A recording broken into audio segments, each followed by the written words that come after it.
Hello, my name is Allison Mosley, and I wanted to talk about Arins Good Girl Dog Treats. I chose this organization because it's an organization um, that is a dog treat company, obviously, and it is owned by a woman with an intellectual disability that uses the help of her service dog, who is now retired. But when she first started it, the dog was her service dog, and she uses the help of her service dog and helping get the word out to others who also have disabilities, or anybody in the community, really. It's not just for people who have disabilities or service dogs to buy these treats from her business. It is literally just a treat business for everybody to get, and I actually just bought some for my kiddos right here, and I am supporting this business not just because of the great quality that these treats are made out of, but also because the story behind it. I think a big takeaway from this organization is to remember something that we learned from the presuming competence module that we learned about, which is to change ableist views. And what's important about that is when it comes to thinking about those with disabilities, a lot of our society still thinks that people with disabilities can't work, or even if they do think that they can work, they can actually not be bosses or have their own businesses. And that's where we need to cut that thinking out.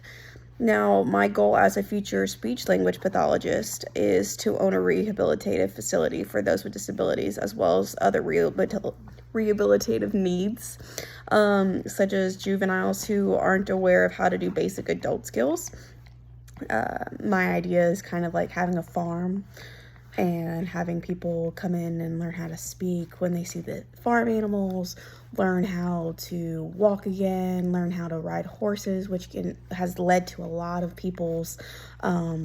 rehabilitation for like occupational and physical therapy needs. Now, something else in the power of inclusion model that we went over is we talked about how the U.S. Department of Labor ensures security and employment for those with disabilities. And by supporting this organization, the Good Girls Dog Treats organization, and others like it, you and I, as people who are supporting it, will help ensure the Department of Labor's initiative by, in fact, as we are seeing more of these businesses, we're seeing more of the power of inclusion more at work every day due to more developments, including more access for those with disabilities, such as more businesses and more ramps outside of the buildings and everything like that. Now, another additional thing to take away from what we've learned in past modules is the exception experience podcast module, and that was actually my favorite module, was module 3. And when we went over the exceptional experience podcast, we touched a lot about mental health and the effects of society on those with disabilities, and how self-care such as mental health can create better accessibilities for people with disabilities. And I believe as a future speech language pathologist, I will be able to help people not feel like they are so alone in what they're going through with their disabilities that they are happening to deal with. And that's the same thing with Aaron's Good Girls Dog Treats, is they're making sure these people who happen to be different and have to have animals with them, like their service dogs, and obviously it's going to be a sign for the world to see that they're a little bit different because they're walking around with dogs in places that normally people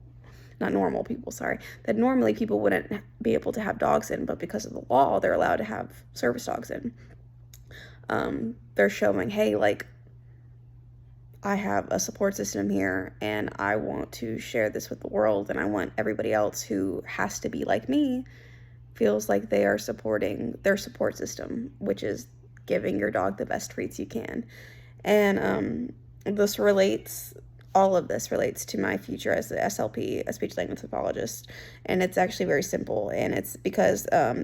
the need to realize that not every one person is the same when it comes to disabilities. Like, for example, one person's autism is not the same as another person's. So just as one person's language disorder that I would be dealing with as a speech pathologist is not the same as somebody else. So we're here to treat everyone with equality, but also with equity as well. So thank you.